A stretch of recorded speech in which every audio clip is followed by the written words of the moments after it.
Good afternoon, viewers. We recently read in papers that how beautifully a lot of children of our country have scored in their SSC results, some securing 100% and working towards the Shining India. But today we are not going to talk about those children. We are talking about children who have been completely ignored, who don't even have any identity, if I may say so. To add to that, we have an expert panel with us today who will share their views and their experience for over 30 years. So on my left, we have Sangeeta Punekar ji, who's been working as a child rights activist for over 30 years.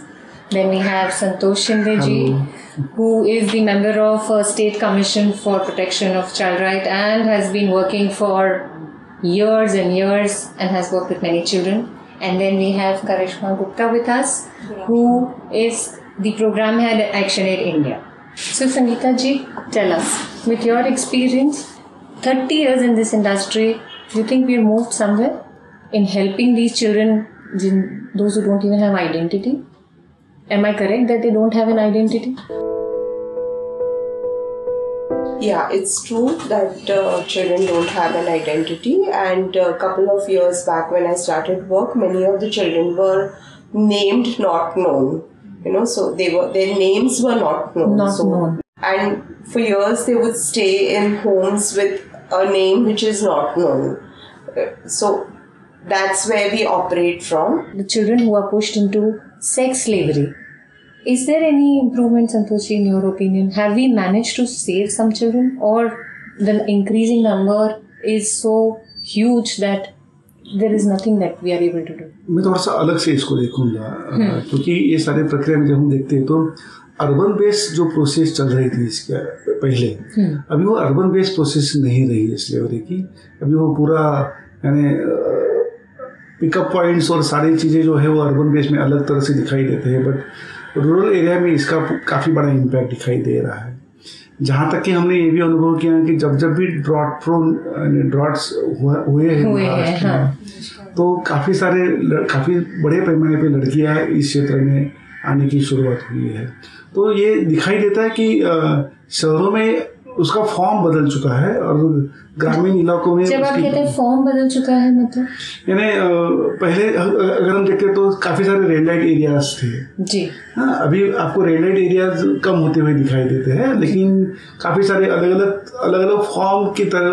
इसका मतलब ये नहीं कि वो काम बंद हो गया. काम बंद नहीं हुआ है, लेकिन उसके फॉर्म बदल चुके हैं. लेकिन जैसे हम अभी बात कर रहे थे कि जो ये फैल रहा है चाइल्ड सेक्स स्लेवरी का, इंटरनेट के थ्रू हो रहा है, व्हाट्सएप पे एनक्रिप्टेड मैसेजेस के थ्रू हो रहा है, तो ये जैसे हमने बात की बुलेट ट्रेन की स्पीड से बढ़ रहा है और हम पैसेंजर में भी हैं कि नहीं पता नहीं. तो क्या वो सही है? मैं आपको 2-3 उदाहरण बताने की कोशिश करूंगा इसमें. जैसे कि चाइल्ड लेबर के संदर्भ में जो हमारा अनुभव रहा था कि शुरू में काफ़ी सारे बच्चों को लैंड ट्रैफिक जो किया जाता था फॉर चाइल्ड लेबर पर्पज, तो ये सारे बच्चे CST टर्मिनस मुंबई के कॉन्टेक्स्ट में अगर हम बात करते हैं तो CST टर्मिनस और कुर्ला टर्मिनस के ऊपर लैंड होते थे. लेकिन कुछ सालों में जो भी बदलाव मुंबई में काम करने के दरमियान आए, तो ये सारे बच्चे अभी मुंबई में लैंड होने से पहले ही इन्हें कसारा, करजत, कल्याण इसी जगह पर उतार दिए जाते हैं. तो बच्चे ट्रैफिक हो रहे कि नहीं हो रहे? तो बिल्कुल हो रहे. हाँ, लेकिन जो ट्रैफिकर्स है उन्होंने रास्ते बहुत अलग अपनाए हैं, जिससे उन तक पहुंचना हमें नहीं पता कि उनके पास नए रास्ते क्या है. हमें लगता है कि अभी वो कल्याण उतरे तो हम लोग कल्याण में काम शुरू कर रहे हैं, लेकिन इसके पहले उन्होंने फिर जो तरीके अपनाए कि जहाँ वो दिन में नहीं अभी वो करते हैं, सारी चीज़ें रात में करते हैं.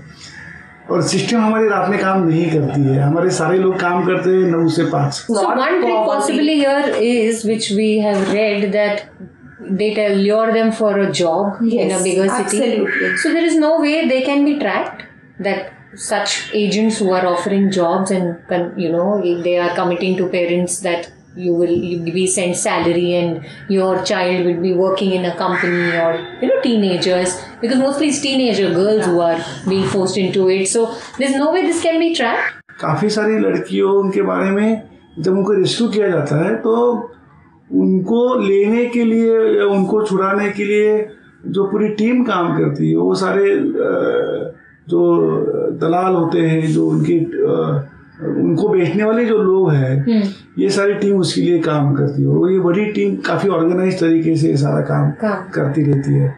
परिवार के साथ साथ काफी सारी लड़कियों को उनके दोस्तों ने भी एक्सप्लॉइट किया है या फंसा कर लाया है, यहाँ पर नौकरी के लालच में फंसा के लाए हैं, या फिर कुछ जगह पर शादी का मुद्दा कुछ जगह पर तो हमने ऐसे भी देखा जहाँ लड़कियों का यानी बच्चे पैदा करने की मशीन करके इस्तेमाल किया गया है। लेकिन संतोष जी, कहा जाता है कि वर्ल्ड में 3rd बेस्ट पुलिस हमारे पास है, हम ये रोक नहीं सकते?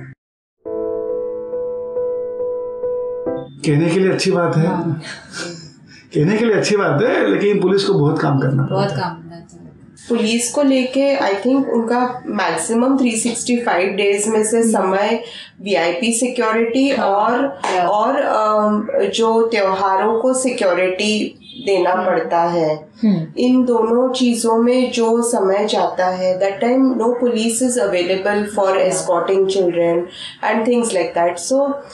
तो हम किस चीज को इम्पोर्टेंस दे रहे हैं एज अ समाज कि हम बच्चों के घर वापसी में इंटरेस्टेड है कि we are more interested in जो धमाका होता रहता है all over, at least I am talking about the sensationalization is what you talking about overall, sensationalization and even priorities को भी अननेसेसरी, मतलब हर त्योहार को अगर VIP I mean police security और पुलिस बंदोबस्त रहेगा तो फिर जो सोशल नीड्स हैं जो पुलिस के वो अवेलेबल नहीं है, लाइक ट्रेसिंग चिल्ड्रंस होम्स या रिस्टोरेशन ऑफ चिल्ड्रंस होम। एक ओर से हम सारे लोग बात करें कि वीआईपी कल्चर खत्म हो किया जाए, वीआईपी कल्चर खत्म होना चाहिए। एट द सेम टाइम जो सेंसिटिविटी की बात है या नए तरीके से जो पुलिस भूमिका में आ रही है, तो ये एक अनुभव आ रहा है कि as per the law there are special juvenile police units in all over the districts इन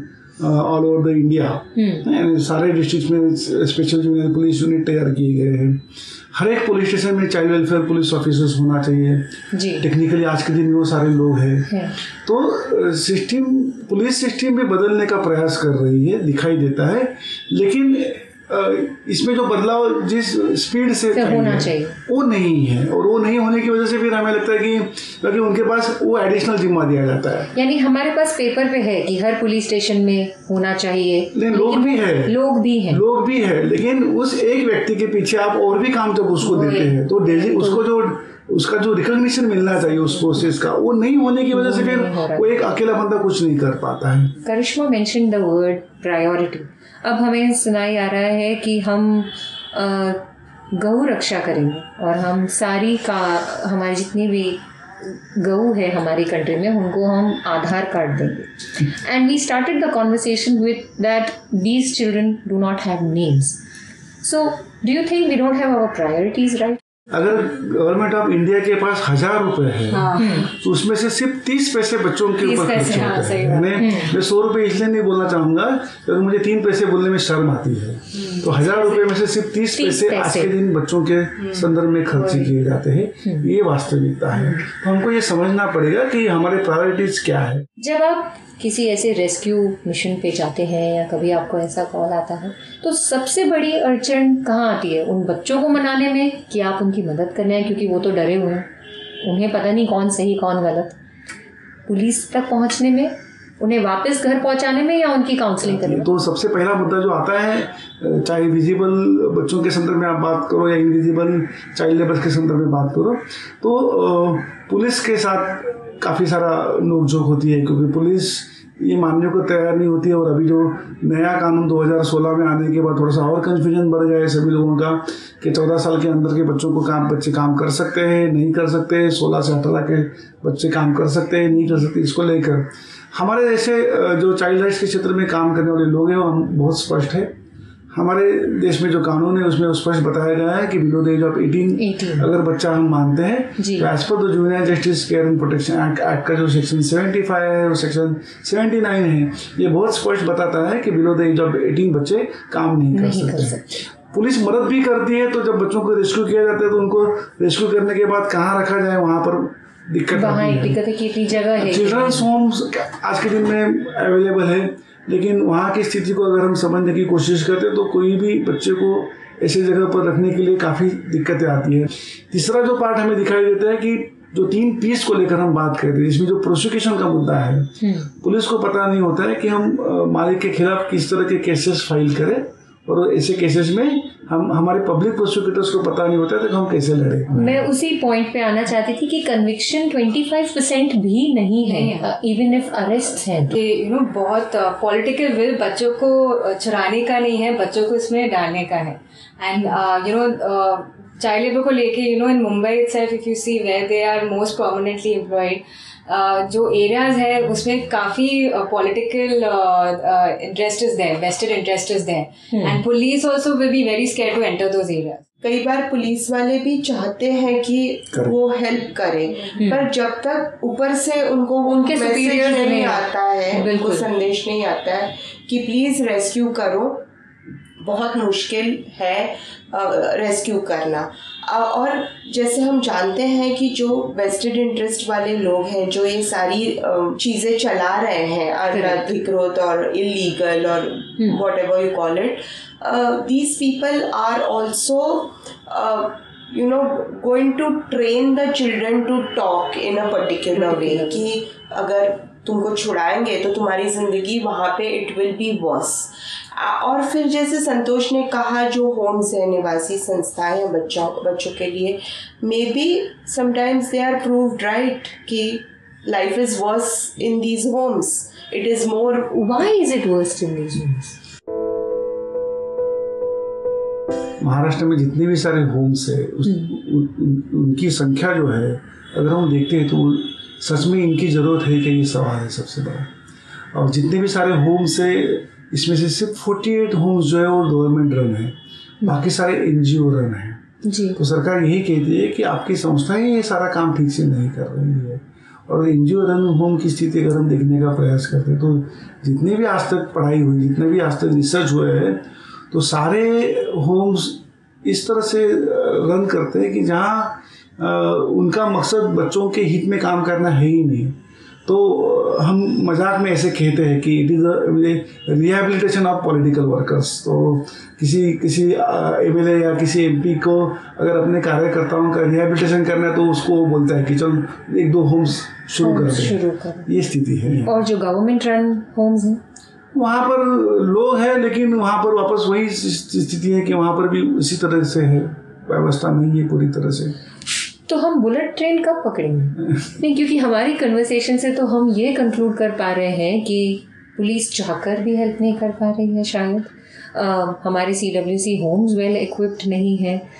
बच्चों को अगर रेस्क्यू कर भी लिया जाए तो वो कहाँ जाएंगे, उसका कोई एक बहुत बड़ा क्वेश्चन मार्क है। So from where do we start? जो कन्विक्शन रेट की बात कर रहे हैं हम, अगर कन्विक्शन रेट बढ़ता है तो हम ये कह सकते हैं कि क्रिमिनल जस्टिस सिस्टम काम कर रही है। बट बाकी के सिस्टम्स यदि काम नहीं करेंगे तो सिर्फ एक सिस्टम काम करके नहीं होने वाला है। It has to come from each one of us. If each one of us are going to be child rights oriented, then we are going to make sure that no सरकार जो भी आता है उनको अपना काम करना ही होगा। And Sangeeta ji, the parents who are selling their children, I'm sure in tier 2, tier 3 ये हो रहा है, उनको तो दाल रोटी की चक्कर में ही पड़े हुए हैं। वो तो emotional responsibility. Yes, please. See, poverty cannot be taken as an excuse or a justification for this. Correct. And there are very good government programs on employment guarantee, on food security, which the government is not taking up seriously. And that's why you have child labor, you have child trafficking continuing. And अगर आप child labor का जो अभी recent amendment भी हुआ है, if you see that poverty is given as a justification that children are the children who are working, they are from poor families and therefore they should be allowed to work with the family.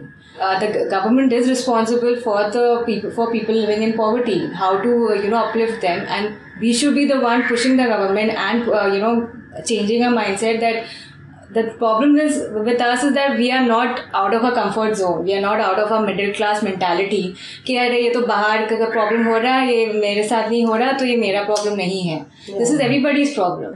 The main point is that child sex slavery, if you're looking at it, is almost always done with force, with false promises, all kinds of other tricks are used to bring the child in that net. अगर मैं या कोई भी individual पढ़ा लिखा एक normal इंसान जब देखेगा कि कोई बच्चा को पीट रहा है कि तुम घर पे काम नहीं कर रही हो, तो शायद मैं जाऊंगी पड़ोस से अगर आवाज़ आएगी तो.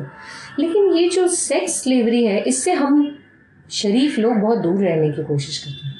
Other than you activists like नहीं ये तो गंद है. हम अगर रास्ते पे भी रात को 12 बजे के बाद किसी एरिया में ऐसे औरतों को देख लें तो हम वहाँ से मुड़ के चले जाते हैं और हम पुलिस से ये कहेंगे कि उनको दूसरी एरिया में शिफ्ट करो.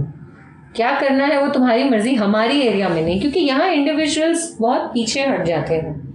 तो यहाँ तो सिस्टम को ही कुछ करना पड़ेगा ना. जितना ये पूरे बिजनेस का टर्नओवर है, आप अगर देखोगे तो आई एम श्योर कि इसमें बहुत सारे शरीफ लोग हैं. मैं यही चाहती थी कि आप you speak on this issue. Yeah.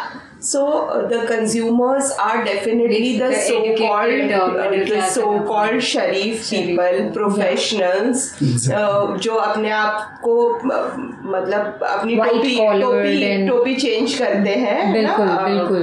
You see the highways, you see the little hotels by the sides right up to Gujarat on Thana, Kalyan, Dombivli side. Who are these men? They come in their cars. They are probably my husband and your husband or anyone else, so they are the ones. And again I see that, and then the whole system looks at this girl as at wrong, and these are the sharif people. So Karishma, if I was to ask you with your experience of Childline and ActionAid, if you were to give me like 5 solutions, short. As already mentioned, is that one, you have to be a conscious citizen. Okay. And जो उन्होंने बताया कि नागरिक police होना चाहिए, and you need to bring about a mentality, to bring about a change in your mentality, and say that this is non-negotiable for you, and take a stand. Okay, for me, a child is below 18 years, not below 14 years or 10 years or anything, and therefore I'm not going to. To treat a child. So one, we become responsible. Even if somebody wants to go to a brothel, he also has some ethics basically. Ethics, yeah. Okay. And be frank about it that I'm going as a consumer, so you're going as a consumer. Don't get your morals and your principles into it. तो ये एक हमारी expectation है लोगों से, जो वो उन्हें करना चाहिए एज अ बेसिक रिस्पॉन्सिबिलिटी. बहुत ही बेसिक रिस्पॉन्सिबिलिटी है ये. Other than that, second would be improvement of CWC homes. वो तो ongoing प्रोसेस वो कंटिन्यू होना ही चाहिए. दूसरा जो सरकार की ओर से जो मुझे लगता है कि हर एक परिवार में अगर लोगों को 5 चीज़ें अगर बेसिक मिलना शुरू हो जाएगा, यानी पानी की व्यवस्था, आरोग्य की व्यवस्था, रेशनिंग की व्यवस्था, पढ़ाई की व्यवस्था और बड़ों को काम, ये 5 चीज़ें अगर किसी भी परिवार में मिलती है तो कोई भी परिवार ये नहीं चाहेगा कि मेरे बेटी को या बेटी को मैं कहीं काम करने के लिए भेजूँ या स्लेवरी में भेजूँ या सेक्स रैकेट में भेजूँ. मेरी सोच ये है कि लड़कियों को लेके खास तौर पे there should be better understanding, क्योंकि आई थिंक हमारे कॉन्स्टिट्यूशन ने इक्वल राइट्स ऑलरेडी है लड़कियों के लिए भी. पर जब परिवार की बात आती है या समाज की बात आती है तो girl is always given secondary preference, and she doesn't have equal rights, equal opportunities anywhere, and therefore it makes her more vulnerable to being misused in society because she is not accepted. The feeling of rejection is there, so she gets trapped into false hopes and promises very easily, and that makes her even more vulnerable. So if there is a society which is not going to label the girl for anything, even losing her virginity for that matter, correct, that is going to be a more healthy environment for a girl to live in. Because most of the girls गांव में उनके साथ कुछ अत्याचार हुआ तो वो चाहती हैं कि मैं अपना फेस अभी नकाब करके कहीं निकल जाऊँ. And that is the point where she's picked up. So shall we conclude here by saying with our expert panel's work experience and conclude that we need 4 steps to conclude and hope that we are trying to eradicate child being abused, child being pushed into labor or sex slavery. We need our individuals, that is you and me, to be responsible. And if we observe any such thing, there are helpline call numbers where we need to call. Second, we hope that the way we are pushing various abhiyans of the government, we see something for not only save girl child but educate them. We send them to a better career perspective, have a future for them, not only just saving them, and then we find them pushed into various slaveries. And third, we hope the CWC works better and helps our activists to save more and more children. Thank you.